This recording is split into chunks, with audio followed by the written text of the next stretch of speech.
সবাই খালি আমার গাড়ো কয় আমি এতই গাড়ো ভাই, আমার চেহারা এতই খারাপ দেখতে ভাই। তুই ক ভাই, তোরা দুইজন লোক আছো।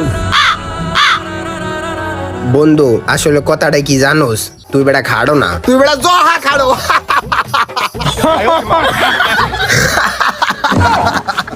খাড়ো খাড়ো খাড়ো। মানুষ এত খাটো হয় আমি জীবনও দেই নাই। আল্লাহ এ বন্ধু উইনা যা বেটা। দেখ কেমনে আসে, মনটা চাপাইতে চাপাইতে খাই গেল এখানে অরে বলা কি দিবা আবার। ভাই যা বেটা, তুই খালি সবসময় আমার খালি চেতাস। থাক বন্ধু, তুই না মনে কষ্ট নিস না, তুই বেটা খাড়ো না, তুই বেটা এই পৃথিবীর সবচেয়ে খাড়ো মানুষ। থাক বেটা খাড়ো কোনান কার। এমন কপাল করা মন তুই আল্লাহ জানে সবাই না দেয়, মনটা করে চাপাই তুই আমি।